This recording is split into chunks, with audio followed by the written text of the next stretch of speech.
Hello number ones, welcome back to my channel. This is the Metatron speaking, and I saw a video and I'm like, why isn't this video getting pushed by the algorithm? It's awesome. So I'm gonna do it.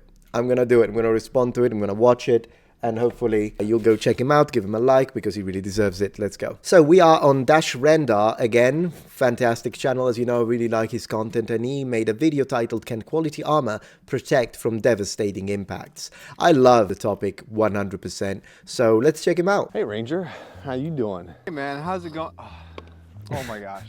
Oh what? I love the MMO references. Most popular. That? Oh, I think I've always had that, to be honest. You can't seriously be wearing that.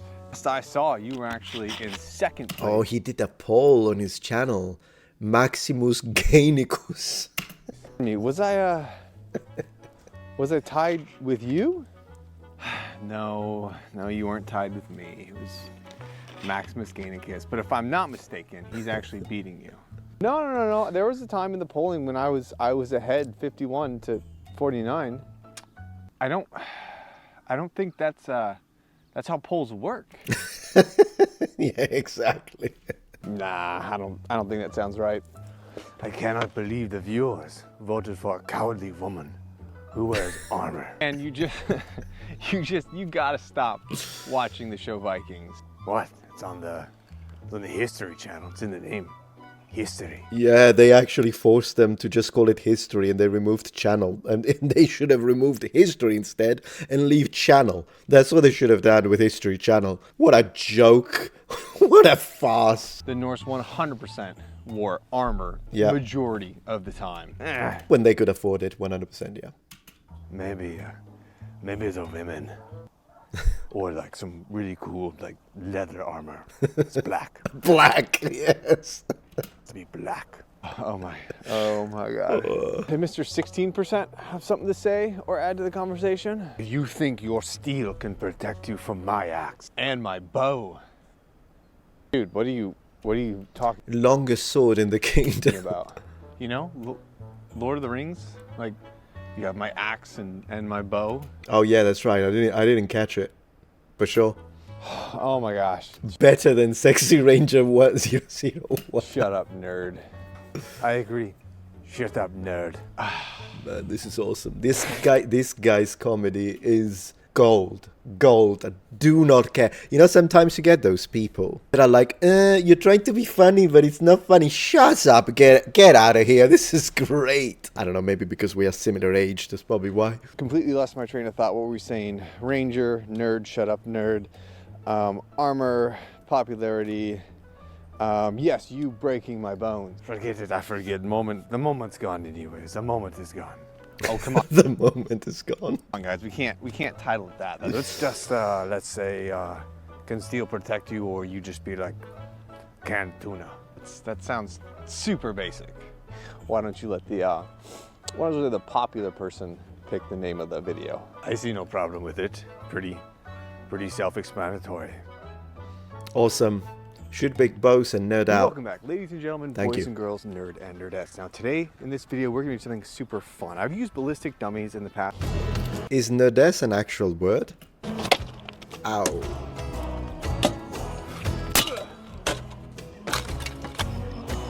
Love to see it. Never mind, I take it back.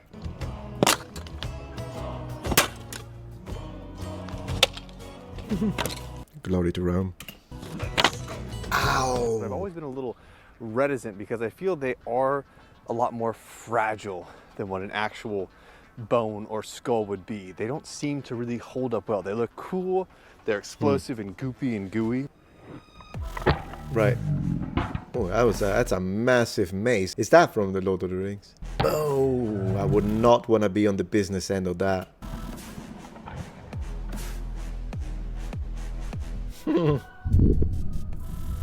I mean, I don't fail to believe that if you hit an actual human skull with that, particularly you with these arms, yeah, I mean, I'm still inclined to believe that that's what's gonna happen. Man, it shattered it, didn't it? Whew. but I don't think it's... Isn't it funny that they had to change the color of the blood because it was actually getting the channels demonetized at one point, and they had to change it to green, blue. That's why they did it. A good 1-to-1. In my last video, I was actually able to get some bone from a butcher. So this is a remnant. I remember of that. And I use it against the war bow. Yeah. And the war hammer. Boom. Man, that's a workout. If you haven't seen that video, please go check it out because it'll make Ranger feel better because that one's underperforming dramatically.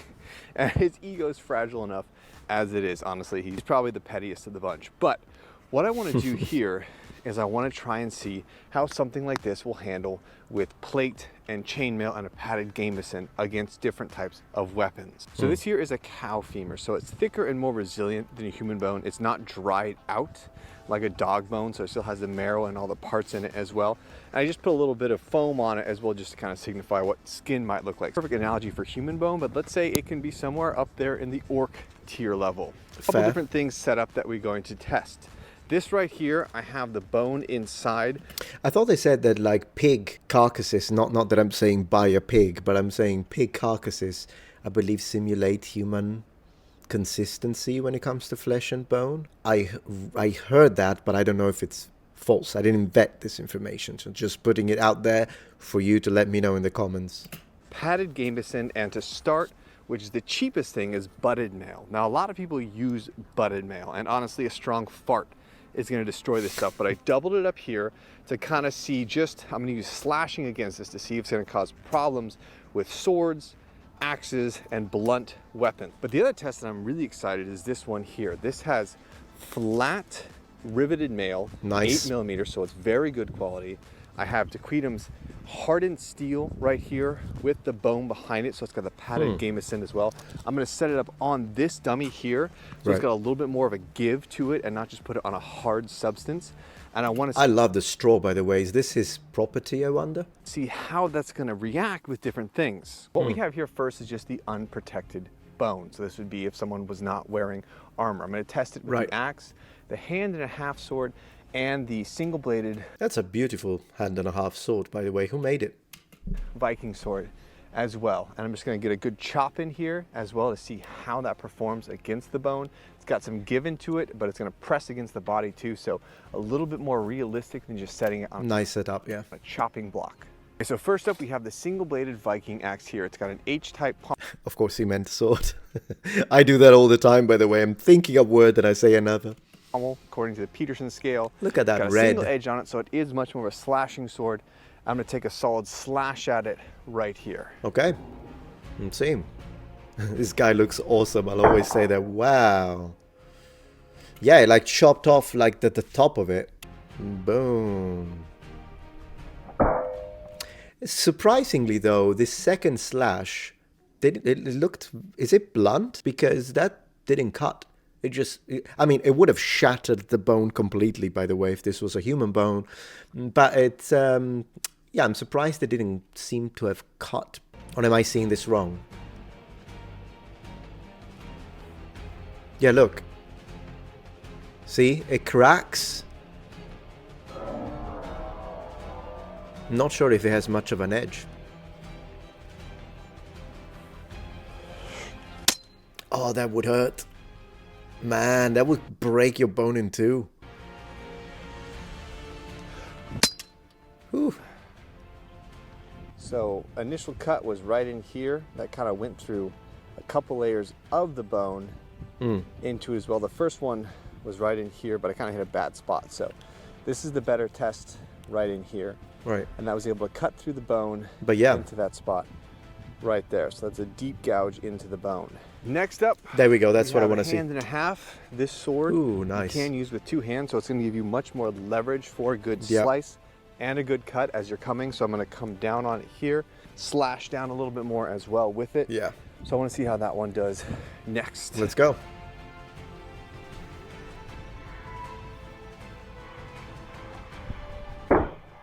Ooh. Yeah, look at the power because he's holding it two-handed.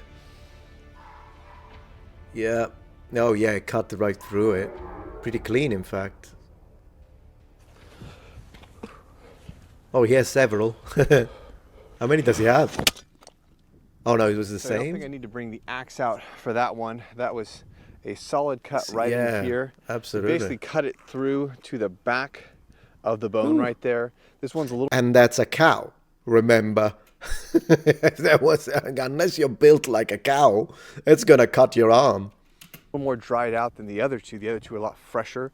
So as far as cuts go, that was extremely good. This sword here is a spring steel, and it was made by Cold Steel. So it's a good sword. Oh, it's a cold steel, spring steel sword. Nice.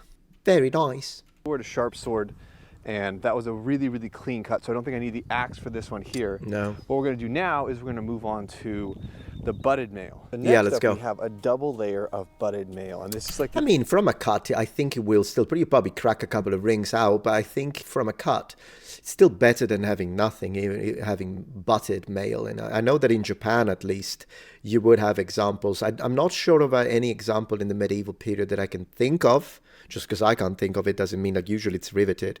But then again, maybe you will think of one that I'm not familiar with. But when it comes to Japan, they did use both riveted and butted. It's just that sometimes the butted would be sewn onto the fabric, so get some backing in there. But it would still help, I think, to avoid the cut to go through. But then again, we'll have to see how much of that energy is going to be absorbed at this point by the gambeson underneath. So it will very much depend on the quality of the gambeson and the padding. the cheapest kind. This is a replica kind. There is some historical accounts of butted mail, round being used, but it's not near as good as riveted mail. That's gonna be the last test I'm saving this for. I think riveted is 8 to 10 times stronger than butted when made properly. What I want to do is see a slashing weapon against this, if that's able to damage the bone, and then I'm going to move up to the axe and see how the axe does against that, if that's able to actually damage the bone. Again, this is padded gambeson, butted mail, and thick cow bone, so let's say orc bone. Man, that I love that he says orc bone. That gambeson has seen some war and some battles. Okay. Boom. Yeah, I see a few rings were sent to the air like I expected. Yeah. 1, 2, 3 links.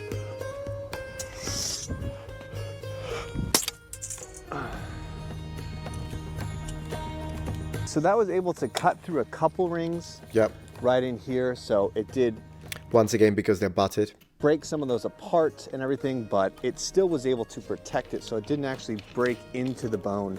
Now I want to... Yeah, I've got to say I've seen butted mail that it's even cheaper than that, so this is not like the worst you can get when it comes to LARP mail. There are some mail shirts that are so bad that with a hit like that you would have completely torn it apart. Try with a two-handed or a hand and a half sword and cut into it, see if that can get any damage to the bone as well. Right. Oh. Yeah, his precision is pretty good.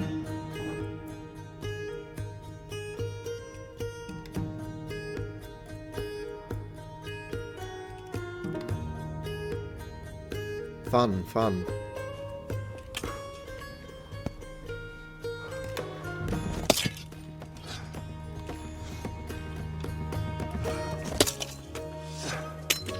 Okay, so once again, even that was able to basically stop the blade from cutting into the bone as well, which is still... Yeah, that's what mail is for, absolutely. Right here. That still feels to be intact on that part there. And so what I'm gonna do now is we're gonna bring out an axe and see if that's able to damage and penetrate into the... Be interesting to see some types of falchion too. From a cut or... Get this man a falchion. Blunt damage here. Or a mace. Okay, Mo. Oh my gosh. Eesh. Of course, top heavy weapons.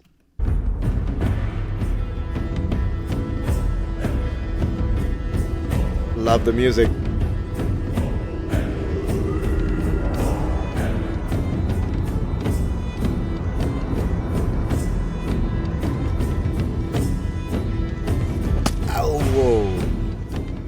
Okay, so with those strikes, it does not appear I was able to crack the bone here. Again, this is like fighting an orc, but I would say that's pretty decently good. So what I'm going to try Okay, so an orc in mail, keep that in mind next time you face one. Because I want to try the axe one more time and cover it up like this so it's a little more visible. And then if that doesn't work, I'm going to go ahead and move on to a war hammer. Right.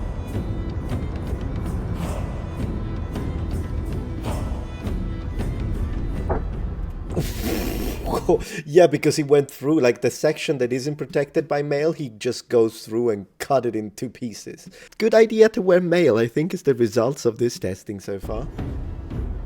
Ooh.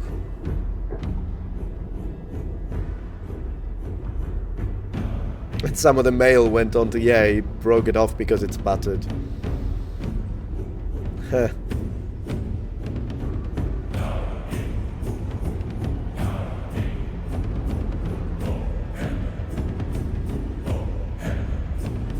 Interesting.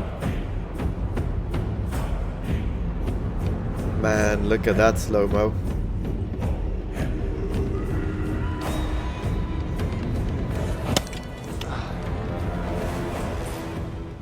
A single layer of butted mail and the padded gambeson, that was a clean strike right there. I was able to go into the bone a substantial amount, crack it right along there.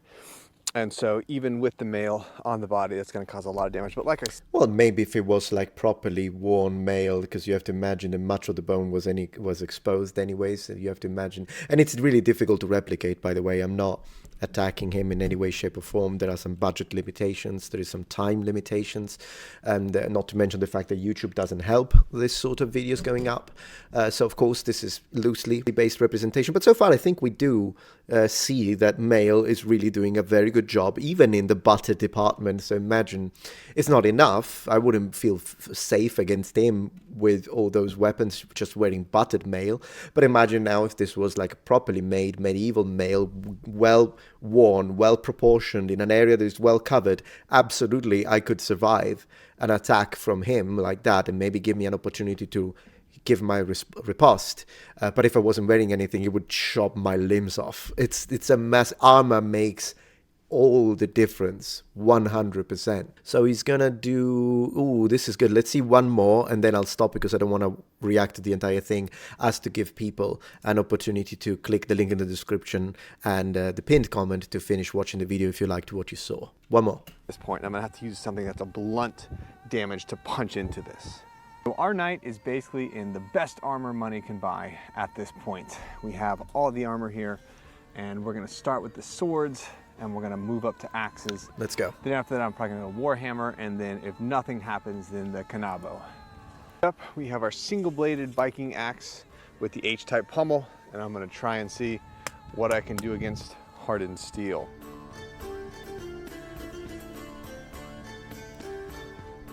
Yeah, against hardened steel, nope. I'd say this impact, if that was mild steel, would have absolutely dented it. This is the difference. When you say steel, it is such an umbrella term. He would have totally dented mild steel with that. I didn't see anything, unscathed. I would worry for the blade, in fact.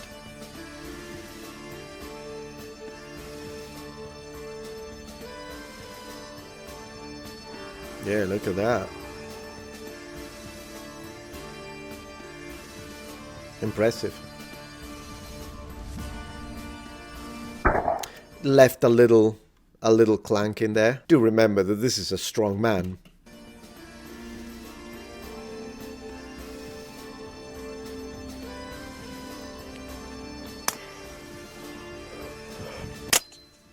Yeah, deflected very well.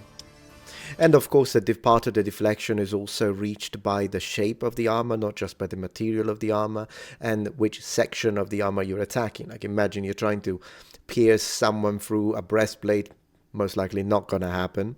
Particularly anyway, if it's heat treated, yeah, good luck with that. Not to mention the globulous shape that encourages weapons to not get a good purchase and then boom, glance off, if you will. So all of that also goes into this, not just the heat treatment, of course. Shape and form, I want to say, are almost as important as the quality of the metal. Aside from getting a little bend in my sword there, that didn't do much to it. Yep. The H grip, man, it's like really funky because when you do something with hard impact, it kind of cuts into your wrist.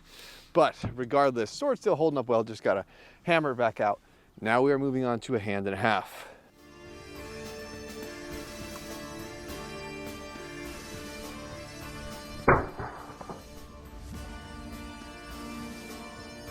Yep.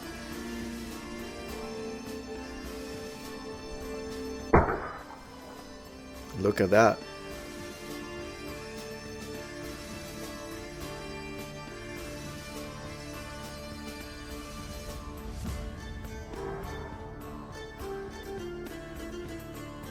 Absolutely a much, but this is the perfect answer to all those who say, no, armor was heavy, medieval knights are so stupid, just don't wear anything because it slows you down and then you can't walk. Yeah, survive that. You've just lost 3 arms, even if you only have 2. How about that? Anyways, I'm going to stop because I don't want to watch the whole thing.